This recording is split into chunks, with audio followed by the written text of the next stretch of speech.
this beastie in there. Time to put everything in and turn the key.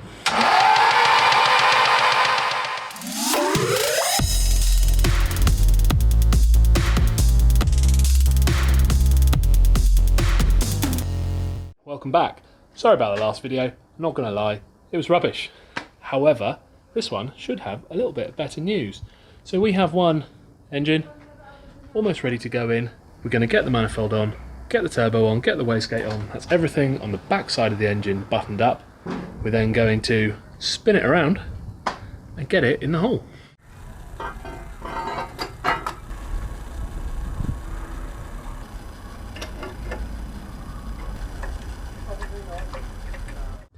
There we go, so that's the manifold on, the wastegate on. That is looking rather beautiful, I must say. We've also got the water line on down here. So, I'm going to head back there somewhere, grab the turbo, and get it on. Woo! Let's get it on. Turbo, turbo, turbo, where are you? And all these bits. Aha. Turbo, found it. Ah, it's got a snake attached to it. Crikey. A long one as well. That's what she said. Right. One snake, one turbo. Let's get this on. Let's get it on. One G25-550. Sat on the most beautiful Nortec manifold from Badger 5. We've got a Turbo Smart Hypergate Gen 5 gate. I've removed a spring in that, and that is all sat on top of our 2008cc orange stroker motor. We've got our gas and gears monster gear set box bolted up, and that is ready to drop in the hole. So I'm just going to spin it around. I've got it on my little trolley that Luke made me some years ago. Thank you, mate. So the idea is spin that round, push it in the hole, jack under the trolley, lift it up, drop some bolts in. One last thing before I do that, I'm going to try and clean up this engine bay because it is filthy. And there we go. One engine bay clean, ready for an engine. I didn't film all of that because it's not interesting. So yeah, bulkheads had a nice good clean. It's all pretty clean in there. Subframe all nice, clean, shiny. Just got to drop the dog bone off to allow me to get the engine in. And then this beastie in there. A few inches later. There we go. One engine in. Nothing connected, but it's in. It's self-supporting. We are on the home straight. Right, seeing as my Amazon coolant flange kit has just turned up, thought I might take a second to show you something. So, a lot of people have mentioned how poor these are. Now, I don't know if you can see in there, the casting is pretty shocking, pretty not smooth in there. And overall, it's not actually a bad looking thing, but I don't like that lip. So what I'm going to do, I'm going to use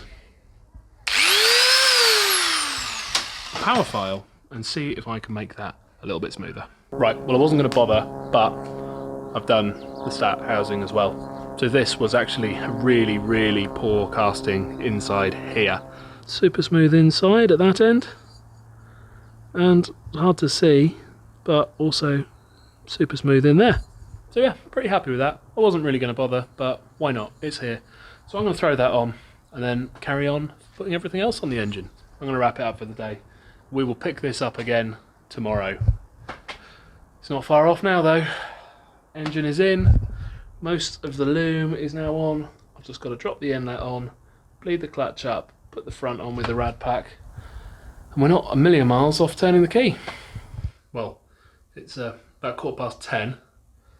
I was going to call it a night because it's late, but change of plan. Quick coffee, and I'm going to crack on. I am going to get the dog bone and wherever they are, my CV, yeah, CB Auto, CV spaces, get the drive shafts back together. All I've got to do tomorrow is put the front end on and turn the key. Well, that's front end on. So next up is fluids, I guess. So we're going to do the oil for the gearbox now. with this little setup I've made. So you've got a funnel, goes down AN6 fitting into the top feed or top return line for the gearbox cooler. So I've got 2 litres of Miller's 7590 NT Plus in a jug. So that is going to go into here. This is not the quickest of processes. Right, getting close now. Front end is on, intercooler's on, one more pipe left on this side. Gearbox fluid is finally in. That took about 40 minutes. Absolutely insane. Gonna put engine oil in, coolant in, crank it over, see what happens.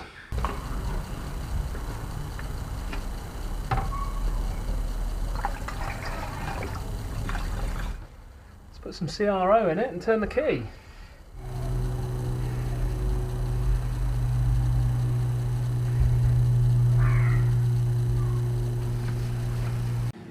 So what I'm going to do, because I can't see oil pressure during cranking, I'm just going to pop the oil feed into a pot, spin it over, see if we get anything in there. That'll soon tell us.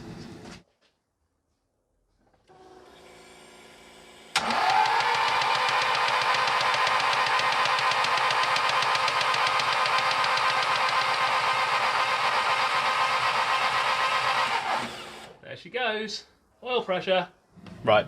So now we've got oil coming out of there, we know we've got oil going round, and you did actually hear the top end tick go away as soon as that came out as well.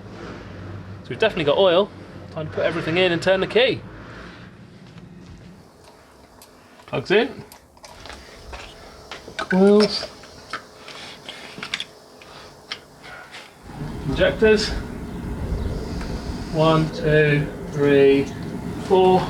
Right, I'm just going to artificially wind a bit of throttle onto it, so it should fire up with a decent number of revs. Fingers crossed. Prawns, stroke a motor.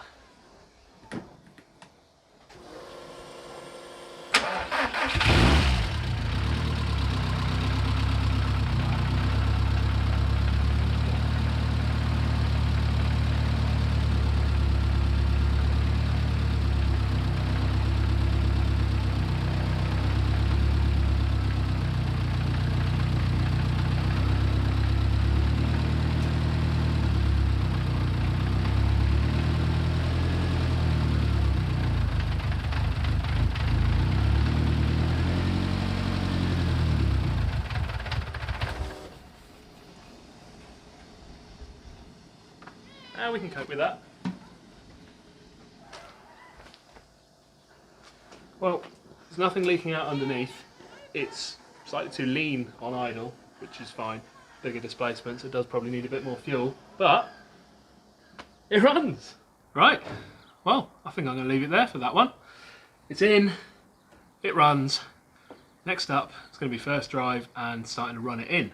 So I think I'm going to film the running in process because it's such a controversial area.